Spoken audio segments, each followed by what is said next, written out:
Hi, everyone. For the past decade, it has felt like we've been living in two Americas. Forget policy, we don't even have a shared reality. And apart from one unnamed megalomaniac, the most obvious source of this break between fact-based reality and the universe of alternate facts is the right-wing media ecosystem. This is supposed to be a unifying event for the country, not for the Latinos. We have artificially elevated the cost of energy to appease this sun god, climate change alarmism, this religion, the civic religion that progressives have invented. And all you hear from Democrats and social media is that ICE and Trump are Gestapo. If you're one of these crazy lunatrons, you think that it's time to use new tactics or even real weapons. Generating interest became generating outrage, and the right-wing reliance on questionable theories and bunk science and distorted analysis got way, way, way out of control. There has been a massive and coordinated effort to steal this election from we, the people of the United States of America. It doesn't make any sense at all. If the vaccine is effective, there is no reason for people who have received the vaccine to wear masks or avoid physical contact. So maybe it doesn't work, and they're simply not telling you that. We found out that there are people who are between the ages of 1 and 4 are getting Social Security, that we've got something like $69 million of taxpayers who are dead. For kids but whose parents let me dead. just finish. All of this amidst the biggest crisis in media the country has ever seen. We're talking venture capital buying up local outlets, running them into the ground, and then selling them for parts. Billionaires stripping down once acclaimed newspapers into shadows of what they once were, or just gutting them to become right-wing mouthpieces. Multi-million-dollar mergers that are vastly consolidating news-gathering operations and handing the reins to bosses that care more about business than the truth. And an administration that wants to expedite the end of accountability and the demise of the fourth estate by actively going after the networks and the anchors themselves. This morning, former CNN anchor turned independent journalist Don Lemon out of custody, but facing federal civil rights charges after covering an anti-ICE protest inside a church near Minneapolis. Last night, the DOJ sent a team of federal agents to arrest me in the middle of the night for something that I've been doing for the last 30 years, and that is covering the news. But if you are here listening to this, well, that's maybe the side of the story you already know. What do we do with mainstream media that is increasingly divorced from the truth and exists mostly to breed contempt? Can independent media fill the gap? Will it? Somebody better, because institutional media used to be the fourth estate, but it is increasingly becoming Donald Trump's real estate. I'm Alex Wagner, and this week on Runaway Country, how Fox News changed everything for cable and beyond, what we lose when we lose legacy media, and independent media's long road to stopping the bleeding. We'll be talking to journalist Jason Zengerle, whose new book, Hated by All the Right People, tracks the foxification of conservative coverage through the Forrest Gump of the right-wing media ecosystem, Tucker Carlson. He was very good at taking these really extreme right-wing fringe ideas, in the darkest corners of the internet, and smuggling them on to primetime on Fox and presenting them in a more palatable way. But first, I wanted to have an old friend on the show to talk about his experience swimming against the shifting tides of corporate capitulation. Jim Acosta is a longtime journalist who now carries the torch for independent media. Before that, he was CNN's White House correspondent, where he was a thorn in the side of Donald Trump during his first administration. And now, well, Acosta has some choice words for the state of journalism in America. It's an embarrassment that we're the richest, most powerful country in the world, and we have shit for news in this country. It's shit. Here is our conversation. First of all, Jim, I don't think, to my mind, we never did linear television together. I don't think so, no, because we were in our little competing spaces. We were in different bubbles. I know. I recognize game, though, and I was always a fan of yours on CNN, and it's a pleasure to be able to talk to you unfettered with curse words on the podcast platform. So thank you for doing this. I love it. Yeah, I get to say fuck and all this stuff all the time. And these little old ladies come up to me and say, "Oh my God, I didn't know you had such a potty mouth." Yeah, it's like, oh, what are you going to do? Well, we're not going to say lady, fuck that's now. fucking who I am. Exactly. Fucking deal with it. Yeah. It's great to have pure, undiluted Acosta be able to maintain that shit. So we win. That's my plan. I do want to talk to you as someone who was kind of had to deal with, and I maybe we would say casualty of leadership that wanted to curry favor with Donald Trump. And you know, you were in cable news in the linear television institution of linear television. When you look at the media landscape right now and you see the Ellisons at CBS, you see the blossoming of a hardcore right-wing echo chamber online. You see an institution like the Washington Post being gutted by Jeff Bezos. What changes do you think are most significant and worrisome to you when you look out on our present sort of information landscape? Yeah, I mean, where to begin, right? I mean, it has been it's been just a huge disappointment. And I guess I shouldn't be diplomatic. It's been a huge shit show.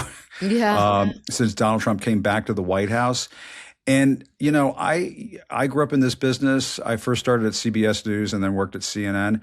And I worked around a lot of people who had sort of a very muscular attitude about the press and our rights and how we're there to hold people to account and not put up with their bullshit, Democrat or Republican. And if, like, when I was a White House correspondent, if, you know, a press secretary would call and complain about a story, be like, okay, thanks, take a number, we'll get back to you. Bye. And, you know what we're doing. We're doing our best. We're doing good jobs and so on. And if you can't handle the scrutiny, get out of here. And something like, it was like a light switch of cowardice that was flipped about a year ago when he came back into office, and you saw all of this crazy capitulation going on. And it was like being transported to the twilight zone of wussies, where you had CBS and ABC paying basically bribes to Donald Trump for a presidential library. I mean, what a crock of shit. And well, it's because he's such a big reader, Jim. We want to make sure that the books are preserved. They need all those books that they're going to put in there. And all of those different variations of his mugshot that I'm sure they'll put in every room. But, you know, it's been really kind of jaw-dropping to see it play out. And just lately, what's happened over at the Washington Post. I mean, I grew up in the D.C. area, and, you know, my mom got the Washington Post on the doorstep every morning, and she would get it out on the breakfast table and read it cover to cover.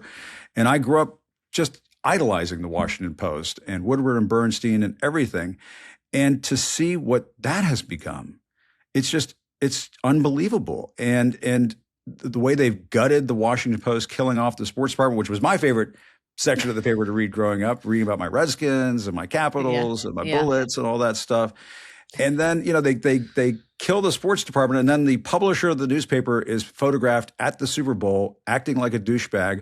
I mean, you just can't make this stuff up. Soon to be, and then fired, and then fired.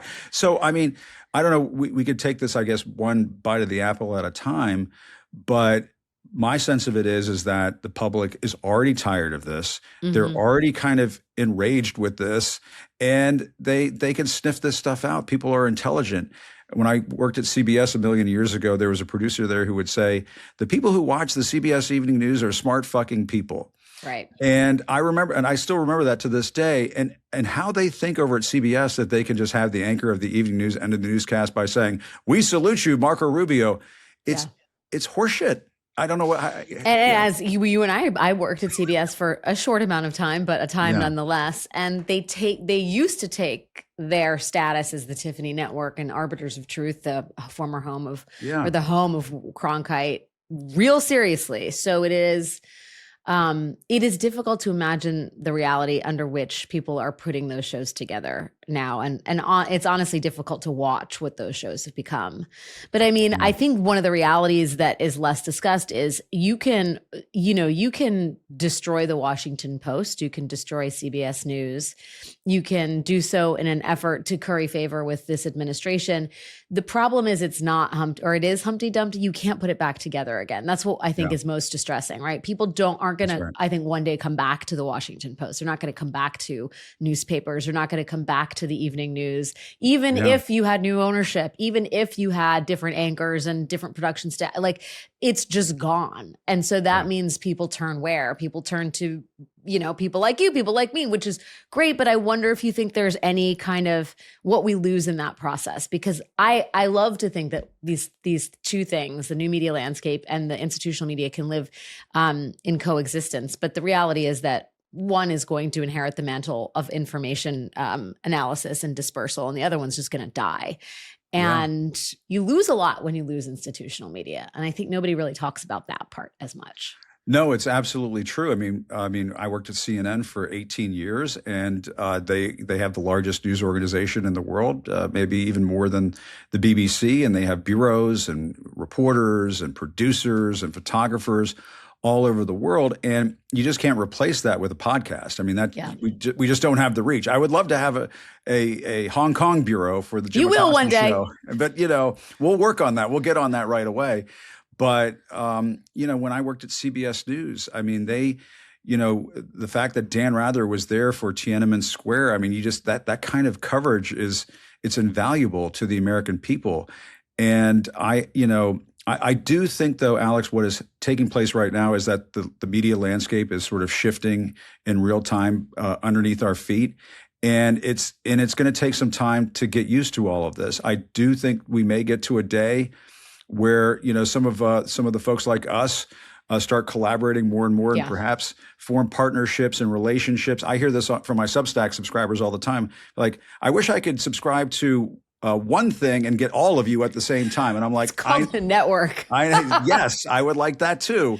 If there's Bring Acosta and Wagner together at last. Let's do it. But I mean, and there's a part of me that says, well, if only a benevolent billionaire would step in and help us with the resources. But then fucking Jeff Bezos, that son of a bitch, Exactly. is already screwing things up. And so maybe that doesn't work either. And so maybe we need to do something from the grassroots up. And we need people-powered media in this country. I mean, Alex, the thing that pisses me off more than anything, I talk about this all the time when I do speaking engagements, is like, look what our public broadcasting has become. I know. I mean, Donald Trump is like dancing on the grave of public broadcasting in America. The other day, they had to cancel the weekend edition of the PBS NewsHour. I'm sorry. Like, we should have like little old ladies down at the Capitol with pitchforks and torches demanding that they release the funding for PBS and NPR, for Christ's sake. And we should, I mean, they have to put on the BBC. I would argue young ladies and or young men ladies, too. all ladies, all men. Well, that is part of it that I think is happening. There's as this has been said a trillion times, but there's always so much happening with this administration that shocks the conscience that people become numb to it. But both the erosion of public media, the calculated atrophy, which is a strategy on the part of this administration, but also the consolidation. And I'm not just talking about the Ellisons, which make headlines, or the sale of CNN to someone at some point. It's being spun off from Time Warner. And the more valuable assets are going to probably be purchased by Netflix. But there's a big Tanya. Does someone know? Is it it's Tanya, right? Nexstar? I think it's Tegna. I'm going with the Italian, like Bologna. Bologna, right. Tegna, molto bene. No, I know. Because I think it used to be Gannett, right? And they scrambled the letters around. And now they call my God, Tegna. that's right. I think that's what it is. And they're trying to create this bastard stepchild of local media, which will be like Sinclair. Okay. Like we already have the Sinclair assholes over here, and now we're going to have a new, confederation of other assholes from the right wing. Like, they complain about the liberal media nonstop over at Fox. These assholes at Fox complain about it nonstop, and they're all doing this shit themselves. So well, yes, stop complaining, Greg Gutfeld. For people who have not paid attention to this, which is understandable, the Tegna Nexstar merger would be effectively a hostile consolidation of almost every local station in the United States. Now, some of them are affiliated with larger they're affiliated with larger networks, but the fact getting a vice grip on local TV stations at the same time that you're either selling off the bigger cable news outlets, consolidating them, or withering them away in a strategy by firing everybody that works at them is like a real fucking problem for information. And I think the local stuff is particularly pernicious because that's still very trusted. Like, there's the sort of people feel like maybe national news has become partisan, or they believe that there's some, slant. Yeah. Local news remains one of those bastions of, I guess we'll call integrity in the minds of a lot of folk across the United States. And to have a decidedly sort of partisan operation behind, I think something like 84% of local stations in the country seems like real bad news for the American population. What do you think about it as someone who looks at this with a gimlet I agree eye? with you. I worked in local news before going to network stuff, and I worked in Knoxville, Tennessee, and Dallas and Chicago.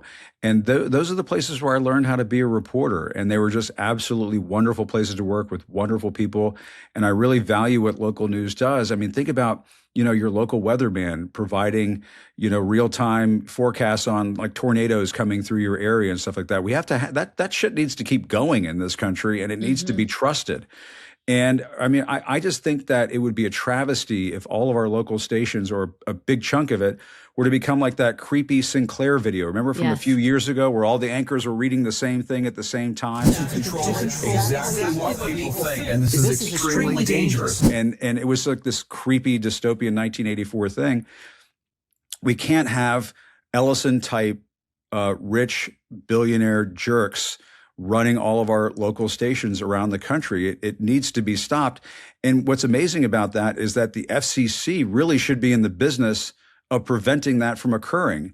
But the FCC has been too busy going after people like Jimmy Kimmel and Stephen Colbert because they say, you shouldn't be opinionated on late night TV. Meanwhile, they're like, oh yeah, by the way, all you rich guys who want to gobble up all these local stations and turn them into Fox, we're just fine with that. And so there needs to be some sanity restored to our information systems in this country. I think that they're badly broken, and I think it's a serious emergency for the American people. I would love to see public broadcasting built up. Like if I could run for office and get elected and wave a magic wand. You can, Jim, but we'll get to that later. I would say let's make public broadcasting like the BBC and make it too big to fail. Put all of these mechanisms in place to prevent partisan tomfoolery, and really have good, serious journalism in this country that is for the public benefit, instead of what we have right now, which is like, it's an embarrassment that we're the richest, most powerful country in the world, and we have shit for news in this country. It's shit.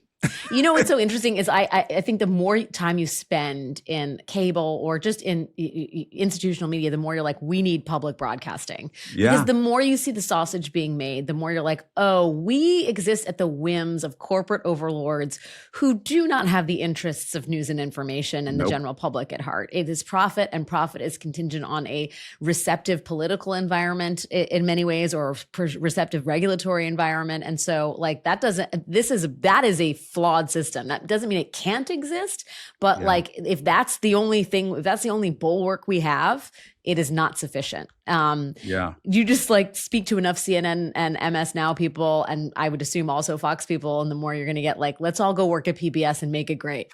I think that would be wonderful. And there are so many terrific journalists in this country, both broadcast and print. And they're just about everybody, unless maybe you're at the New York Times or something, you're just getting the shaft these days. 60 Minutes used to be the end all be all of broadcast journalism, and they're fucked. And Thank you, Barry Weiss. When 60 Minutes is in trouble, we're all in trouble. And it just seems to me like there's just a different way to build a better mousetrap here, it seems to me. Can we talk about Fox for a second? Because we're going to be talking to Jason Zengerle, who has a new biography about Tucker Carlson out. And he sort of makes the argument that the radicalization of Tucker Carlson, and to some degree Fox News, mirrors the radicalization of the country on whole, and certainly the Republican Party. First of all, how important do you think Fox is/was in terms of moving the goalposts to the right in the national conversation? I mean, it's kind of the whole ball game, isn't it? I mean, the way Did you think about it when you were at CNN? Like, were you aware of kind of like what was happening at Fox versus what was happening? And I don't mean to draw a line of equivalence between what happened at MSNBC as a former employee and current analyst, like, and what happens at Fox. I think that there's a very different standard for truth and integrity, but nonetheless, like, how aware were you of what was going on there versus what you guys were doing at CNN? Boy, that's a good question, and it's a complicated question. I think CNN when I was there at CNN, there was always the feeling like, wow, we're getting pressed from both sides here. and we're trying to stay in the middle. We're trying to do the news and so on. And Fox, I mean, they got going in the mid-90s, and it was basically like, hey, we're going to do a news network, but wink, wink, it's going to be exactly what you think on the right. I don't think it's fair to compare MSNBC or MS Now to Fox, because I think to a large extent, MS Now is in the world of reality, insanity. You know what I mean? Like when you or Rachel or Lawrence are presenting a show over there, it's news. It may be opinionated news, but it's true. And it's from the real world. It's from Earth One. Over at Fox, I mean, during the January 6th insurrection, you had Fox anchors texting with Mark Meadows saying, hey, we better get Donald Trump under control, or the 25th Amendment. I mean, that kind of shit was going down during January 6th. They got sued. They got the shit sued out of them because they were lying to the American people about the integrity of the 2020 election. That didn't happen anywhere else. To me, I think Fox is basically like the cigarette companies of like the late 20th century, when we were just about to get to the truth that they were manipulating the nicotine levels in the cigarettes in order to get everybody around the world hooked on cigarettes. I think Fox, to a large extent, has put together a product that hooks our senior citizens and people in those demographic groups. They get them hooked to outrage and race-based attack media, outrage media. Yeah. And I think it's just totally destructive for our democracy. It is very destabilizing for our democracy. And when I was at CNN, there wasn't a whole lot you could do. It was sort of like, well, we're not going to go down that road. We can hold Donald Trump's feet to the fire and give him a hard time and so on, but we're not going to become so blindly partisan that we're now part of the problem too. And so, but I mean, look what the impact is. A large lion's share of the cable audience goes to Fox, a smaller, large portion of the audience goes to MS, and then CNN is sort of stuck, like just flailing and treading water, flailing in the middle. And I think they have had like different iterations of, well, what do we do about this? And my sense is they have not been able to figure out how to become more viable in the process. And my sense of it is that the best way to keep a place like that in business is just to do no holds barred, tough ass journalism. Yeah, the kind of which stuff is what you were doing. Which is what we were doing during the first administration. The ratings were the best that they, I think, ever were during January 6th. And I think that's what the public came to expect from that news organization. And I mean, you can have a conversation about, well, what happened after that, and lots of different opinions there. But it seems to me that all of this sort of underlines the problem that we have a very poor information system in this country that's just not meeting the moment. I wonder, you use the cigarette metaphor, and I totally agree with you. It's like, oh, you guys are causing harm to the American public. But Philip Morris may be called Altria or whatever the fuck it ended up being called. And cigarettes may not be consumed with the same abandon that they once were, but in their place, you have like Zyn and like vape pens. And so in the way that Fox is increasingly an aging audience, Tucker Carlson isn't even at Fox anymore. He's doing his own podcast, right? Like the most influential voices on the right are in many ways no longer on Fox. Fox is in some ways like a readout of like an older generation, like a gentler, kinder conservative. Like Montgomery Ward's or Sears. Exactly. It's Megyn Kelly screaming about the Super Bowl and how it's a betrayal of America. But that's what happened. But this is one of the, and people have memory hold a lot of this stuff, but this is part of the problem. Remember when Fox during the 2020 election, they sort of had like this come to Jesus moment where they're starting to like present reality again. But they saw the ratings hemorrhaging and going over to places like Newsmax and OAN, and Sean Hannity or whatever, they had a hissy fit, and they decided to go back to doing bullshit, and they became the bullshit factory again. And I just, that was a really key moment, I think, in our history, because it helped. That was part of the process that I think helped resurrect Donald Trump. Yes, it was Kevin McCarthy and going down to Mar-a-Lago, and yes, it was Mitch McConnell and not corralling enough senators to impeach, convict, and throw his ass out and keep him locked out forever and ever. But Fox going back to the dark side also put us on the path to where we are today, I think. More from Jim Acosta right after these brief messages. Please subscribe to this YouTube channel. It helps more people find this show, and it supports the progressive media ecosystem that we are building here at Crooked Media HQ. Plus, I would just personally really appreciate it. Runaway Country is brought to you by bookshop.org. Since 2020, bookshop.org has raised over $400 million for local bookstores. They are unapologetically anti-Amazon. They believe local bookstores are essential community hubs that foster culture, curiosity, and a love of reading, and they are committed to helping them survive and thrive. They are a certified B Corp and have been named Best for the World by B Labs. Where you shop for books matters. When you purchase from bookshop.org, you are supporting more than 2,500 local independent bookstores across the country. Independent bookstores do a lot more than sell books. They take care of and pour back into their communities, creating safe spaces that foster culture and curiosity and a love of reading. Whether you are searching for an incisive history that helps you make sense of this moment, a novel that sweeps you away, or the perfect gift for a loved one, bookshop.org has you covered.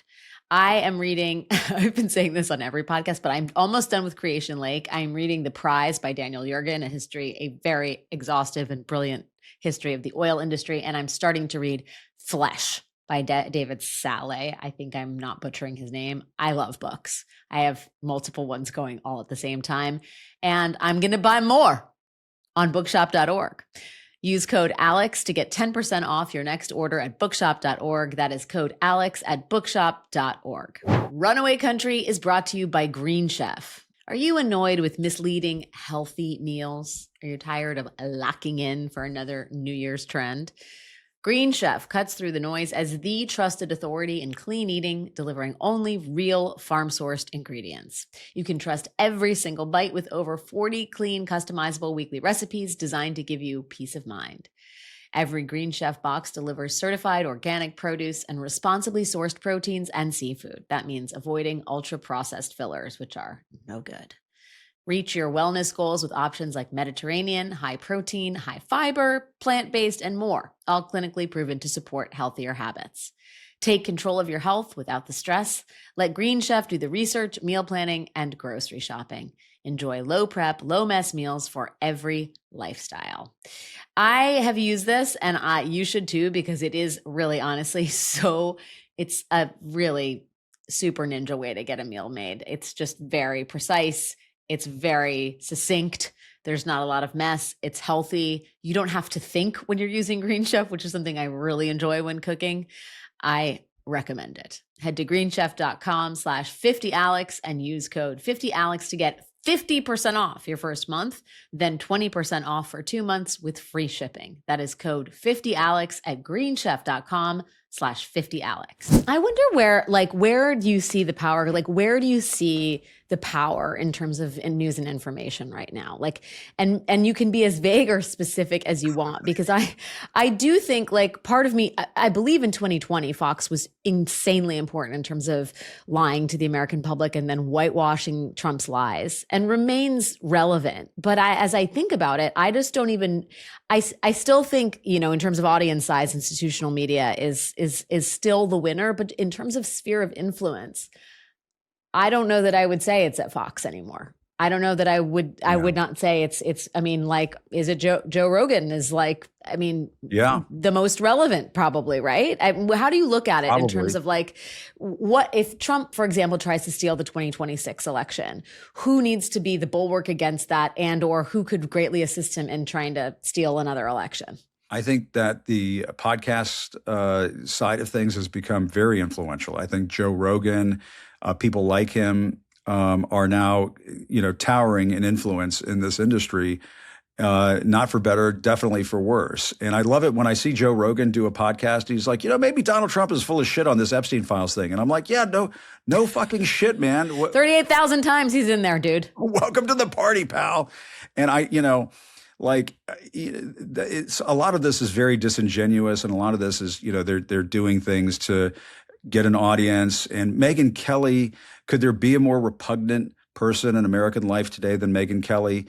I mean, she says the other day, I want to feel sorry, or am I supposed to feel sorry for Alex Putty, but sorry I don't? Fuck you. What is wrong with you? Where's your soul? I don't know. I don't know. That's actually a very important question that I don't know the answer to. But I do think that these performers, if I could call them that, they are now becoming much more influential in some cases than Fox. I think you're right about that. It is kind of a dying medium, like a Montgomery Ward's or Sears or something like that. And we'll just have to see how this plays out. But I mean, to me, I always go back to that saying from Jurassic Park, nature finds a way. And I think that the landscape is shifting. There are folks like you and me who are coming over to independent media. There are more folks from Earth One and the sanity-based, reality-based world coming over to independent media. And as that builds up and grows, hopefully we will coalesce and come together as a force too in time for this to not all go completely down the shitter. But I do think that it is a reaction to legacy and corporate media sort of being in a shambles right now. Yeah.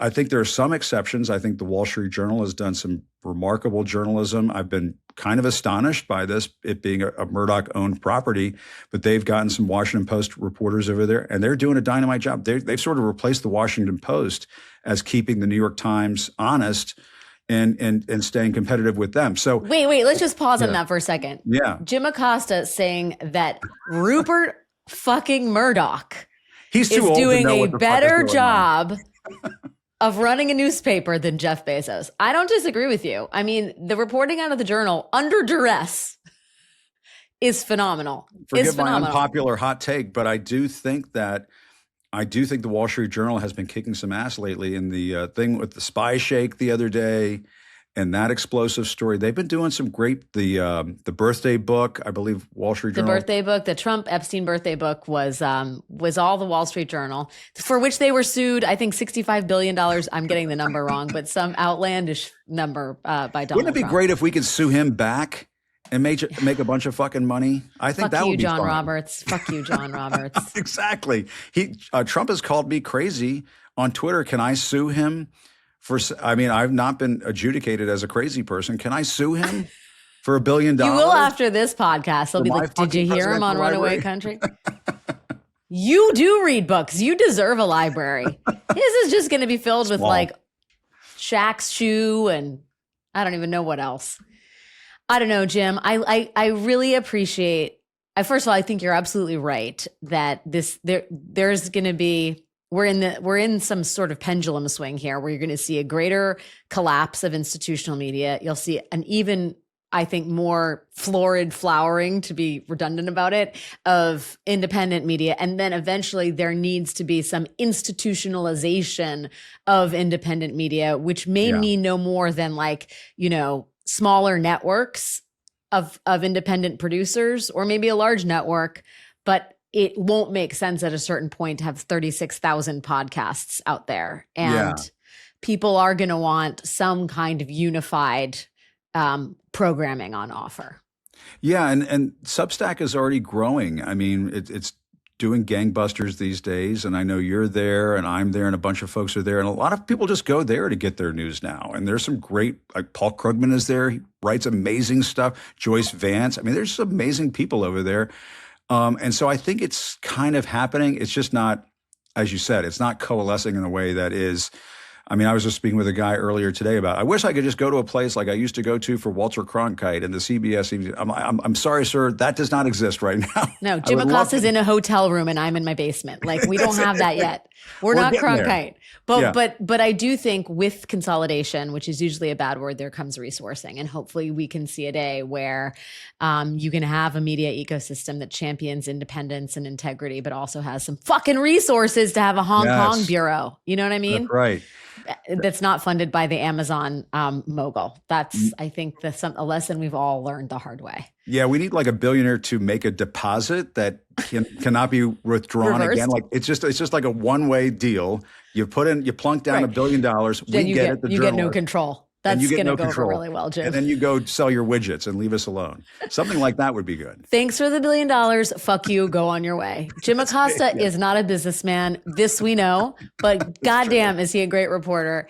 Thank you. But I look forward to the moment at which someone offers us conjoined offices in our new skyscraper media operation. But until then, I'm just going to have to keep on inviting you back to this podcast. I'm very grateful for your time, my friend. You're welcome anytime. Let's do it again. For sure. Okay, so Jason, one of the book is both specific and sort of not universal, but Tucker is a vehicle for better understanding what's happened to conservatism and to some degree the Republican Party in the last, I'll call it half decade or decade. God, I have no sense of time anymore. It's a flat circle. Yeah. Time is a dimension. One of the things that stands out to me is the way in which rejection is so much the origin story for the most prominent conservatives in America right now. And Tucker Carlson is no different, right? Like, we know that Trump is not taken seriously as a political candidate. He's kind of a carnival barker, reality TV clown. He's not a real businessman, at least as far as the New York mockers are concerned, and is always intent on proving himself. JD Vance is rejected from Yale, like the sort of liberal elites of academia and Yale. And I would argue that some of his political positioning is just purely to own the libs, right? But Tucker also has a rejection story, and there are personal aspects of it and professional.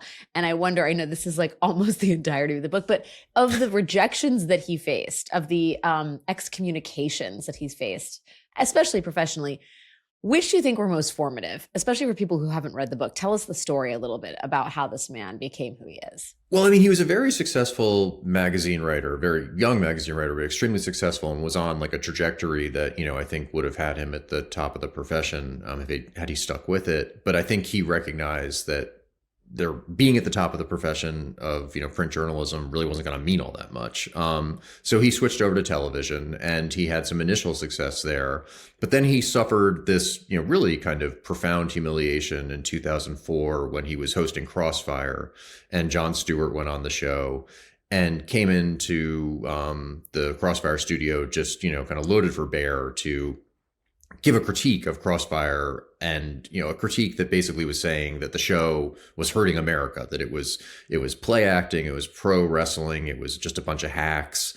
And he went after Tucker in particular. Now, this is theater. I mean, it's obvious. How old are you? 35. And you wear a bow tie. Yeah, I do. I do. So this is... No, I know. So You're right. No, let me just go. No, come on. And listen, I'm not suggesting that you're not a smart guy, because those are not easy to tie. But the thing is that you're doing theater when you should be doing debate, which would be great. No, it's not honest. What you do is not honest. What you do is partisan hackery. He made fun of him for wearing a bow tie, which was Tucker's signature look at the time. I mean, he called him a dick. And Crossfire was God forbid. Well, part of me is. I mean, I get it. 2004. Yeah, right. Okay. No, that wasn't. Things were different back then. Yeah, Sorry, yeah. Christine. At the time, it was shocking. And Crossfire had a studio audience, and like the studio audience is like cheering Stewart on and like taking his side. And like a month or two after that happened, CNN canceled Crossfire, and Tucker left the network. And it was like a pretty, devastating career blow. And Tucker was like very much a member of the club of like sort of the, elite DC journalism, political circles. And he remained a member of the club, but I think he felt that the people in that club didn't come to his defense, like didn't get his back. They took Stewart's side. They ratified Stewart's critique. And I think that kind of planted a seed of resentment that, and then he struggled after that. He didn't do well in cable news. He was at MSNBC for a while, got fired from there. He eventually got picked up at Fox, but he was, a really like low level, third tier pundit there. He was hosting the weekend show. And I think he started to feel like, the world didn't really sufficiently appreciate his talents and wasn't taking advantage of them. And that, that kind of furthered the resentment. As someone who has been fired from MSNBC and hosted a weekend show, I do have to ask, is his ego, do you think, particularly fragile? Because I certainly didn't whip around and say like, fuck the elites, like fuck media, fuck, it just his and certainly there's more to the story than just that, right? Like, yeah, definitely. And the Fox chapter is absolutely relevant in all of this, and how he becomes such a important voice, if not the central voice at Fox, right? And his relationship with the Murdochs, but without rehashing every bit of his history.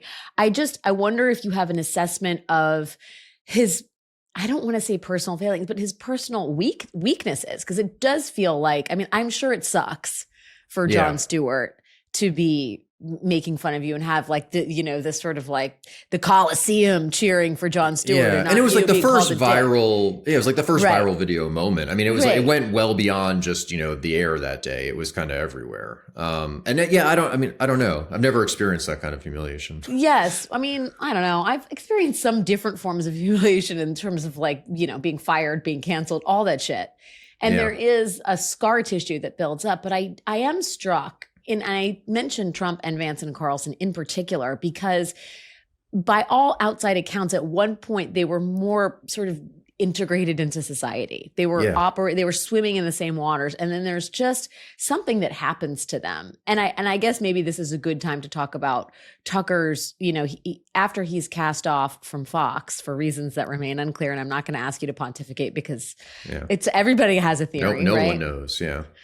He like he starts playing footsie and then outright embracing what the Atlantic calls like the intellectual edgelords of the GOP, like these kind of radical, whether it's Peter Thiel and like Caesarism, which is calling for like autocracy and like an iron fist, or, you know, Nick Fuentes and white nationalism and anti-Semitism. He really starts drinking a particularly venomous tasting Kool-Aid. Yeah. But he was like tiptoeing towards them even before he got fired from Fox. I mean, like he had Curtis Yarvin on his Fox show. Right. You know, and the thing that he was doing at Fox, and I think he's still doing it to a certain degree, is he's actually doing it more now, but in a different way. Like he was very good at like taking these like really extreme right-wing fringe ideas, you know, in the darkest corners of the internet, and like smuggling them on to primetime on Fox and presenting them in a more palatable way. So, you know, like Great Replacement Theory, I think, is probably the best example of that. But like, you got to hope like that the median 70-something Fox viewer, if they were to encounter Great Replacement Theory, like on the Daily Stormer, you know, like in its rawest, purest form, they would be like, oh God, I can't be down with this. But then Tucker presents it and he's like, you know, I'm just asking questions and you can't deny.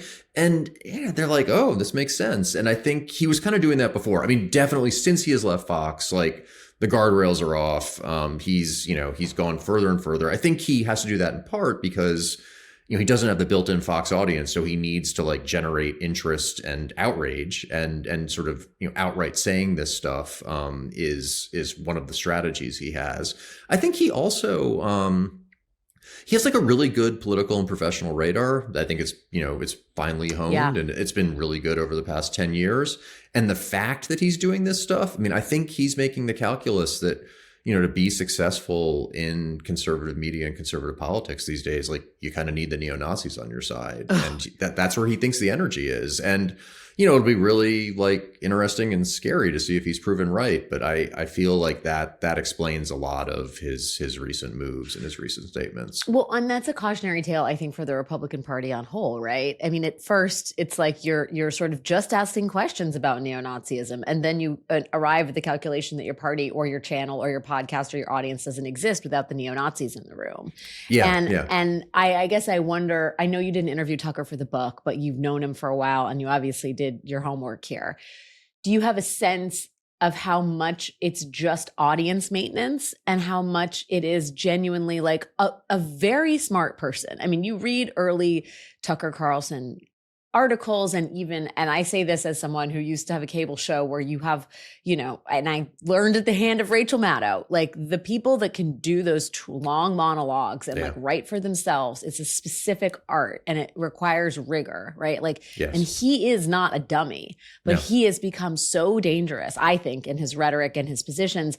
I just wonder how much it is just kind of like clickbaity and how much it is just a person who has been brought over to the darkest end of the conservative universe. I guess I think it's a combination. Like, I think that, I guess it's not like ratings and clickbait as much, or it's not clickbait for ratings, I don't think. Like, I do think Tucker is like, he's like not, I don't really think there's a media figure anymore. I mean, I think he's kind of like he's a movement leader at this point. And I think he wants to stay, you know, a step ahead of the movement and where it's going so he can capitalize on whatever the numbers are. And I think that's what he's doing. You know, that said, like, whether it starts out as kind of like a cynical ploy and it involves audience capture, I think it's just human nature that if you say something enough, and especially if you're rewarded for saying it and you have success saying it, you do kind of come to believe it. You kind of get high on your own supply. Yeah. And I think that happens probably a lot in television.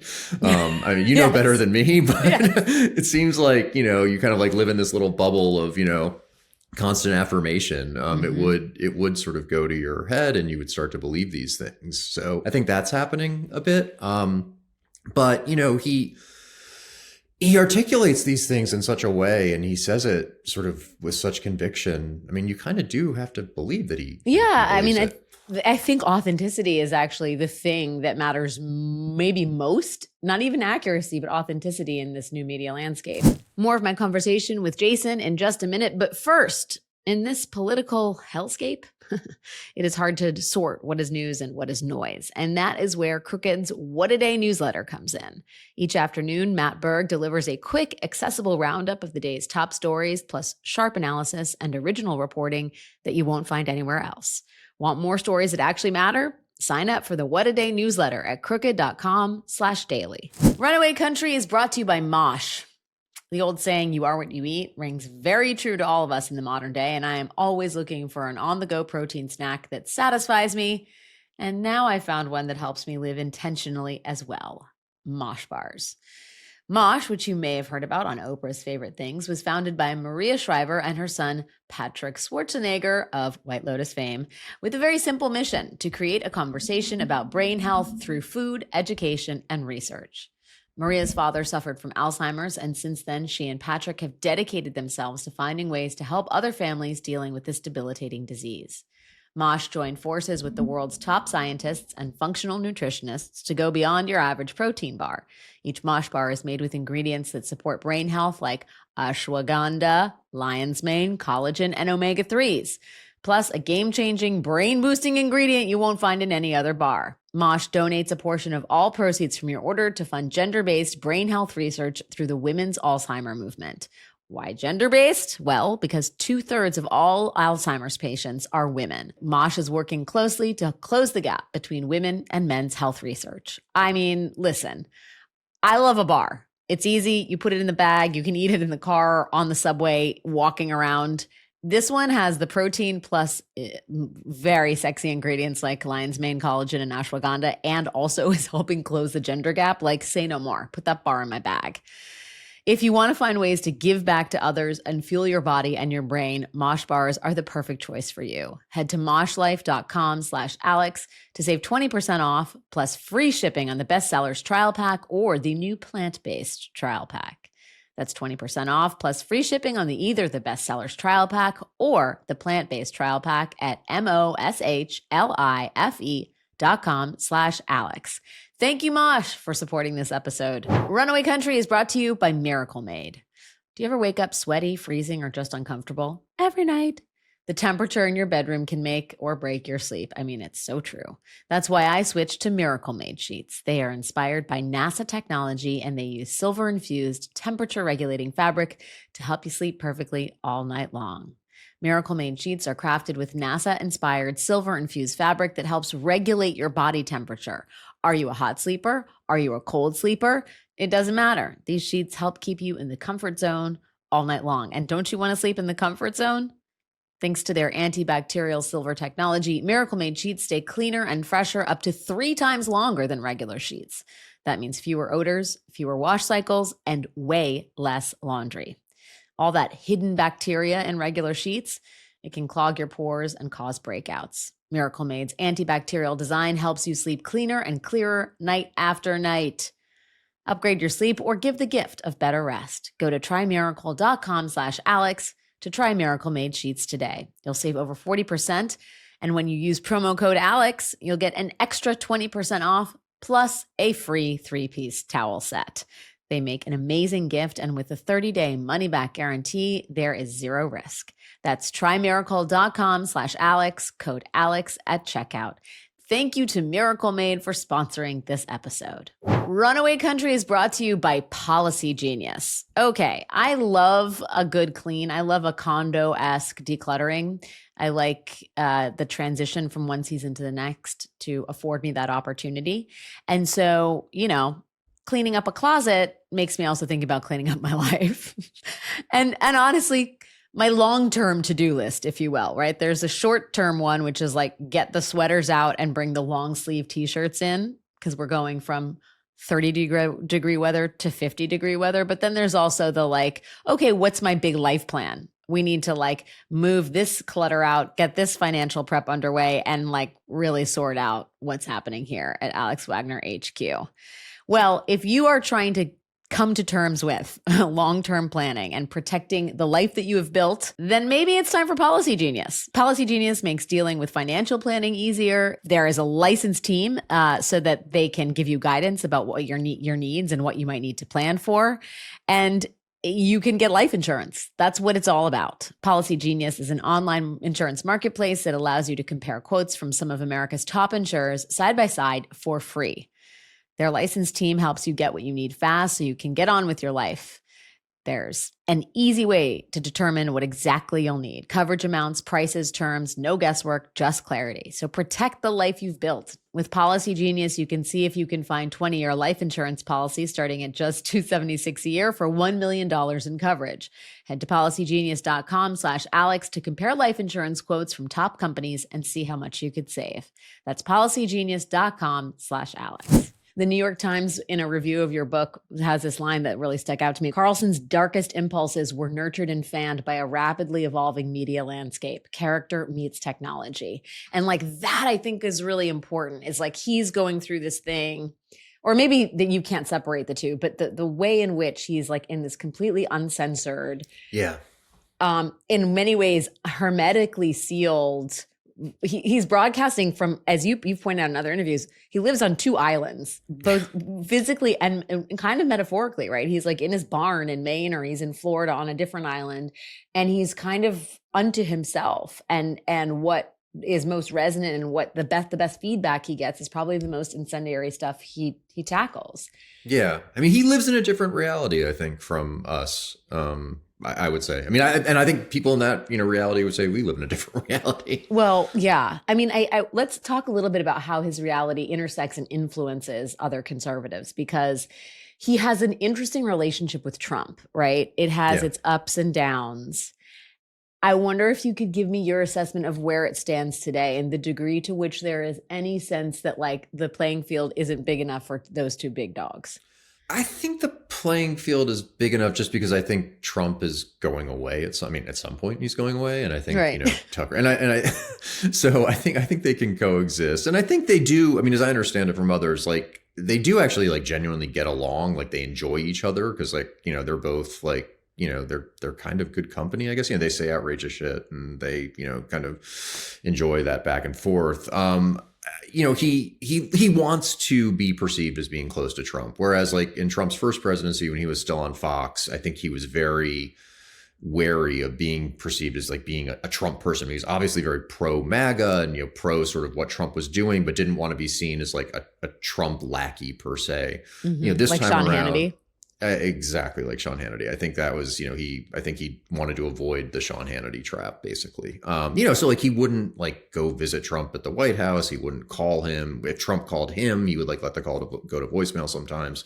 This time around, and I think this has to do with him not being on Fox and needing to sort of stay, kind of relevant and have people pay attention to him. He wants people to know that he and Trump talk. I mean, he goes to the White House, he gets photographed there. He had like lunch at the White House on 2 consecutive Fridays. And, his business partner is in the Oval Office taking pictures of him that then he tweets out on social media. Like he wants it known that he's close to Trump. And, as I write in the book, like he was like an extremely influential like person during the 2024 campaign and into the transition. Yeah. I mean, he got, JD Vance, the vice presidential, or was one of the people pushing for Vance, and then Vance was ultimately picked.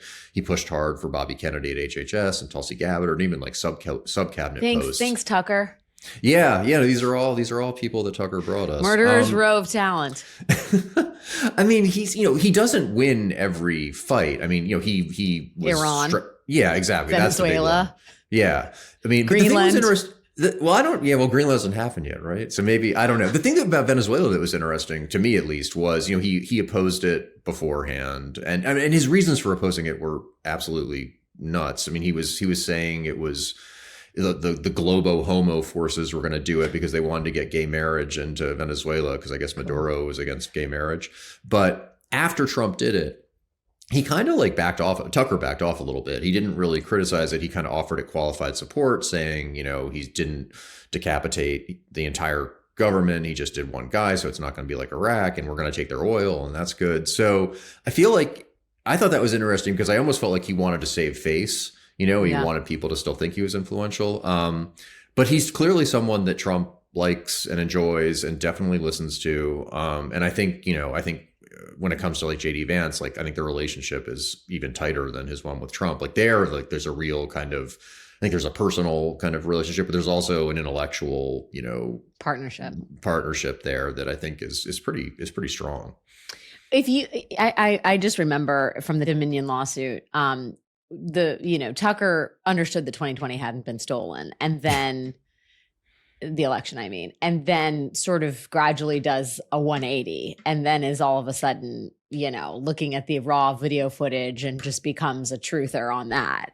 Yeah. I ask this because, we're talking about this in the season of Trump saying we need to nationalize elections. I'm seizing 700 boxes of ballots from Fulton County, and saying explicitly, you can't really trust blue states or blue cities to run their own elections. There's fraud in Detroit and Philadelphia and Atlanta. Do you sense, as it concerns that particular chapter, that any of Carlson's instincts about reality and democracy and whole, preserving the system, that any of those still apply as we barrel towards potential more cries of election interference and a fraudulent election in 2026 or 2028? It sure doesn't seem that way. You just look at the way, he, in the immediate aftermath of the 2020 elections, both off air, but even on air, he sort of, detonated Sidney Powell on his show. He was the only person at Fox, it seemed who wasn't going along with all the, the election was fake stuff initially.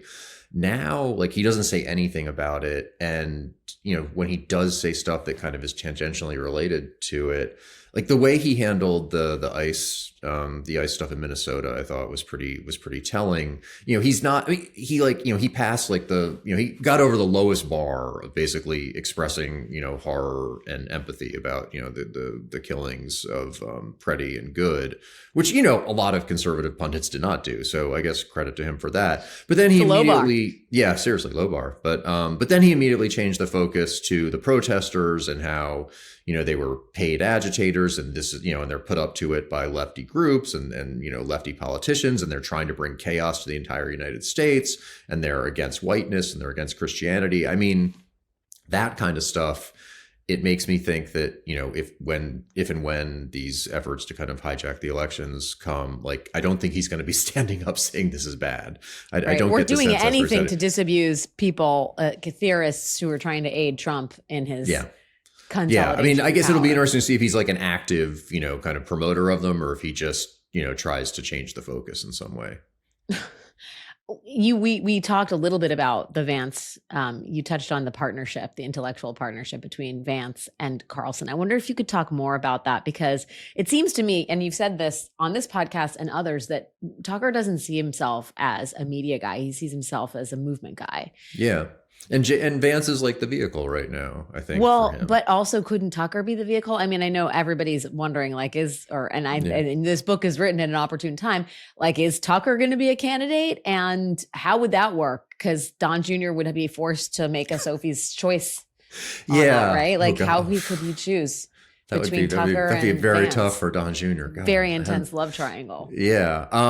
I think for Don Jr.'s sake, it's probably not going to come to a head anytime soon. I think that I don't think that Tucker like has like, you know, the fire in the belly or whatever you want to call it to be president. I don't think What this is does something he have though? He has the grievance. He has the he has ambition, and he has ambition. Yeah, he definitely has the ambition. I mean, he has like an ideological project, and he has a vision for this country that he wants to see realized. But I don't think he feels he has to be president to do that. Like I think if JD Vance can, you know, achieve that, like he'll be very happy and probably relieved because he wouldn't have to do it himself. I mean, I think the two things that could sort of, you know, spark some kind of falling out with Vance would be one, like Vance, you know, getting off the bus and be like, well, maybe I don't want to, you know, sort of have to suck up to Nick Fuentes to be president. Or number two, and I think this is probably more likely, would be Tucker realizing like JD Vance doesn't really have what it takes to actually get elected president. He's not, he doesn't can't really order have the political donuts. talent. He can't order donuts. Yeah, no, there's something, I mean, there is, you compare him especially to Trump, like, and this is where I think Tucker like would be a you know, a pretty like plausible presidential candidate, especially someone coming after Trump. Like he has charisma, he has entertainment sort of talent, you know, in a way that like Vance and really any sort of Republican politician I look at these days like doesn't. And he believes, he seems to have conviction that this he believes this stuff. He believes it a lot more than Trump does, I think. Like, and you know, I could just sort of see him saying like, all right, well, if no one else can do it, then I'll do it myself. But I think it would have to come to that, basically, him not being able to find like a vessel that he could, you know, sort of pour himself into. I wonder, I'm going to make a parallel here and you tell me if you think this is like a good one or not, but in the way that Bannon is kind of Trump's Iago, like sitting on the sidelines in his podcast and trying to give Trump markers for the center of gravity as far as where the conservative movement is. I wonder if a similar relationship doesn't exist or could emerge between Vance and Carlson if Vance was the nominee or it's hard for me to say this, even president. Like, is he the sort of Rasputin of the court? You know, does he see the power in that? And also like what a sign of the times that like Bannon's sort of white populism has now transmogrified into Tucker Carlson's like straight up anti-Semitic white nationalist like racism. Whoa. Yeah. Making me miss Steve Bannon. I know, seriously. No, that's a really good analogy. I hadn't thought of that, but I think you're right. I feel like it seems like that, right? Like it's like your guy on the outside that knows the hearts and minds kind of where people are at. Yeah. I don't know if Tucker like thinks of himself as kind of the 4D chess player that Bannon does. But I think you're actually that's a good point. I hadn't thought of that. And Don Jr., can we talk a little bit about the relationship? I'm always fascinated in the Trump children and like, you know, the degree to which they can unplug from the mainframe and act as independent operators. I think Tucker and Don Jr., I think like there was a period where Tucker was like much better friends with Don Jr. than he was with Trump Sr. I think he and Don Jr. like get along really well. You know, they have this like hunting thing that they bond over. And I mean, and after the 2020 election, when Tucker was really down on Trump and really for the first year or so, you know, and Trump was trying to reach out to him and Tucker was stiff arming him, and like Don Jr. was the one who kind of like brokered the rapprochement, like went up to Maine and went hunting with Tucker, and you know, I think sort of said, my dad wants to see you, and then Tucker eventually went down to New Jersey. But I think Don in some ways is like, he's like the real MAGA guy.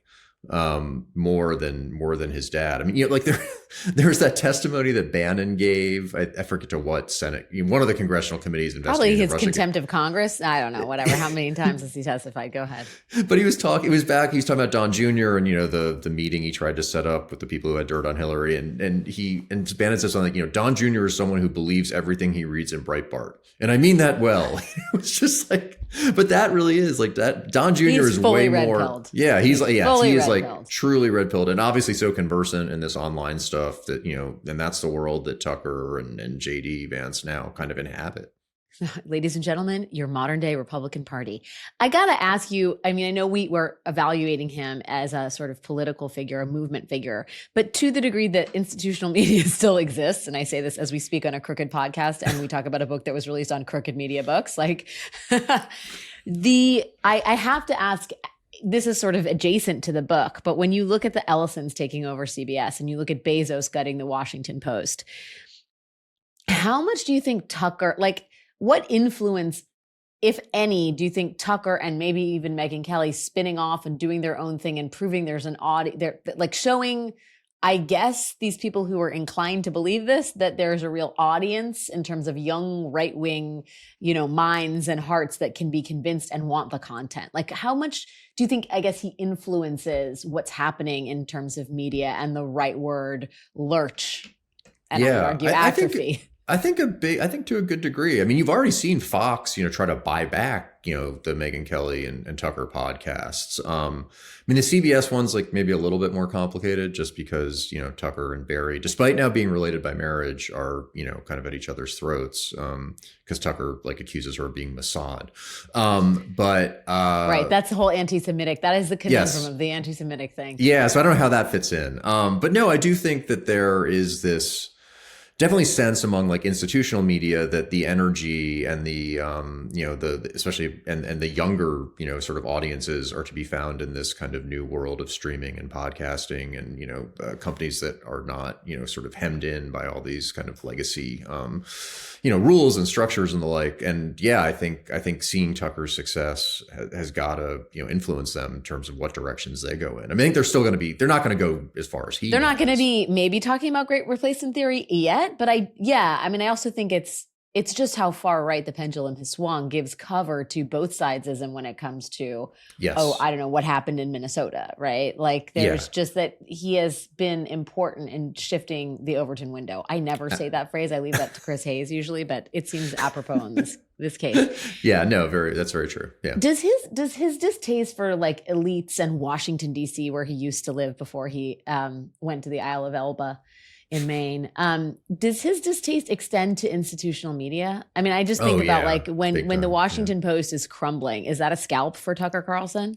Yeah, I think so. I think he's cheering that on. I mean, he's probably conflicted because he hates Jeff Bezos, or he thinks. I mean, he's not someone who's going to throw in with like the tech oligarchs and stuff. I think he has questions about them, that are similar, I think, to Bannon's questions. But yeah, I think he has a sort of tear it all down mentality. I mean, this is a guy who, used to like be, I think he used to have like a weekly chat on the Washington Post like website. We used to have an MSNBC show and a CNN show. Like the dude. Yeah, that's true. Yeah. Does he still wear bow ties? No. This was, he doesn't, this was actually, right? It's been, after Jon Stewart, he took it off, and it's funny because like, That's the so cover weird. of the book has him with the bow tie, and I was like arguing with the art people, and saying like he hasn't worn one in 20 years, and they're like, but people still think of him. He's in my lizard brain as, I mean, obviously on his podcast he doesn't wear them, but I still think of him as someone who will appear in a bow tie. He wears a rep tie. He always wears a blue. It's usually like a blue and red stripe, or a blue and like yellow stripe. I mean, he. Although he's obviously a huge populist now, like he still plays he leans into his waspishness. I mean, he's basically playing the role of class trader. He has like the rep tie and the Rolex, and he like actually like drinks from a Perrier bottle. I think and it's very similar to what Trump does, because I think that gives him authenticity in the eyes of the audience, because he can say, I was in the room with these people, I knew all of them, and I knew the bad things they were saying about you, and I'm here to tell you about that. And he can build a $400 million ballroom at the precise point that affordability is a major issue with the American public, because he's the rich guy that knows how to game the system and make America great again. Do you have, and I know this book focuses more on, this is sort of professional development, but I wonder if Tucker the man, like I was listening to you on a podcast and someone was like, it was Chuck Todd. And it was like, this is the origin story. It's being abandoned by your mother. That's where it all fucking starts. He's still married to his wife. He doesn't play golf because he likes to have sex. He tells people, ha, ha, ha, actually, but true. I thought that was a pretty good line. It is, just like hated by all the right people, Viktor Orban. Does he have a social circle that he interacts with anymore? I mean, I know he used to be kind of like the party trick at Washington dinner parties, but like he's on these islands. Surely he hangs out with the Trumps, but does he have a circle of people who ever challenge him? I don't think they ever challenge him. But his circle, it's like his circle is what you would imagine. Just, it's the Trumps, it's Theo Vaughn, it's that crew. It's the people in sort of the Trump administration. It is, I think it's JD Vance. And then it's like this counter elite that they have created. The Peter Thiels of the world, and that's the sort of the ocean that he swims in now. He's traded in kind of one elite for another. That's so ironic. Yeah. I have to ask you, as on behalf of concerned citizens all over this country, but in your witnessing this evolution and this push towards the extremities of conservatism, which I would argue are no longer even conservatism, but just straight up anti-Semitism, neo-Nazism, and white nationalism, could you ever foresee a reverse? Could you ever foresee Tucker chilling the fuck out and maybe deprogramming himself a little bit from the MAGA cult? Do you think such a thing is possible? Like, given what you know about this man and his convictions, and to the degree to which he's been red pilled. I mean, he's walked pretty far out there on the tree limb, right? I mean, it's hard to imagine him coming back. It seems like, if this stuff ultimately, gets repudiated and the movement fails, I think it would be hard for him to reinvent himself, and that's the only one more time. Yeah, I just think he's gone far enough, and people's memories will be long enough that he has come back into like the embrace of elites multiple times. Like they vote. I mean, it's in the book, but when he started the Daily Caller, his website, the way Jake Tapper and people like that rallied around it and were supporting him, after he'd kind of been in the wilderness a little bit, it sort of spoke to kind of the clubbishness, right? I think that's over. That no one's going to welcome him back now. So I think he knows that. I think he knows that he's sort of severed any kind of connection that he's had to that world. So I can't imagine he would try to come back to it. I mean, maybe he'd reposition himself, on the far right and find some other vehicle, but coming Hungary. back to he could go join Rod Dreher in Budapest, I mean, seriously, or Qatar, right? Didn't he just he's going to move to, did you see that? There's always Qatar. No, I didn't. He apparently is going to buy a house there. No, well, that makes sense. Yeah. And he really likes Saudi Arabia. He talks about how it's so free. So, I mean, yeah you could sort of, MBS, I guess, great guy. Yeah, they're like Idi Amin kind of parallels you could draw, maybe. But, sure, cool. No, this seems like a good place. That's a good final chapter, isn't it? Just going to Saudi Arabia. Have you heard from Tucker since the book came out? I have not. No. I saw he gave a quote last week to Michael Calderon saying that he didn't even know it was out, and he doesn't know why anyone would buy it because he's not that interested. So not that interesting.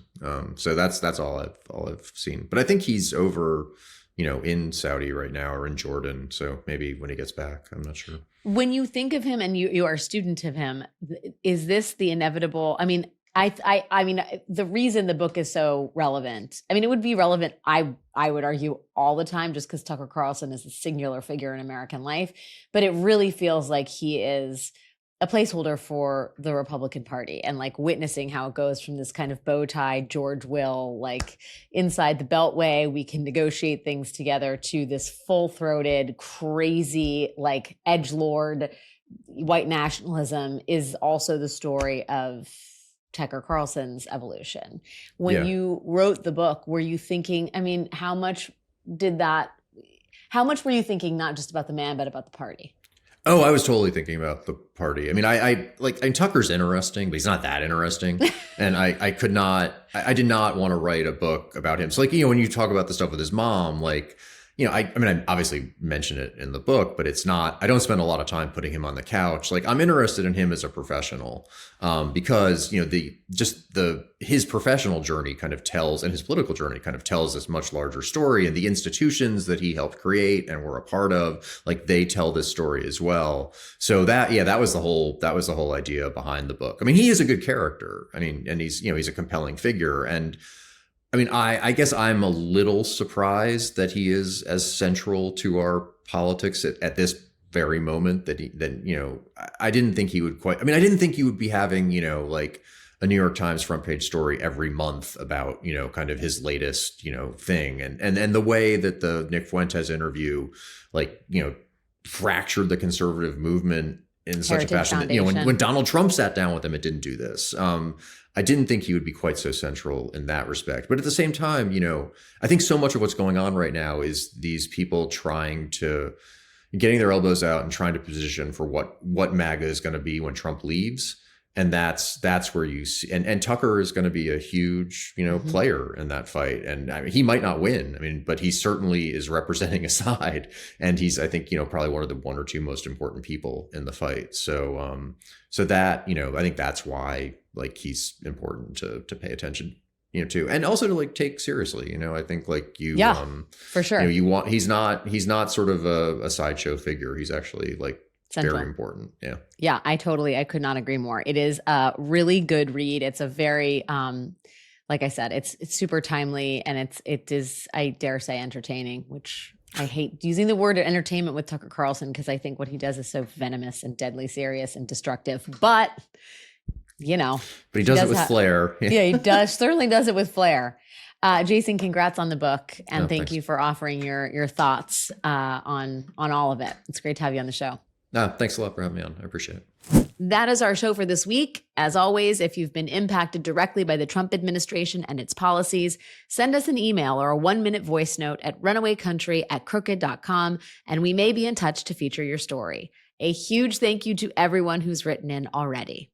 Last but not least, please don't forget to check out the show and our rapid response videos on our YouTube channel, Runaway Country with Alex Wagner.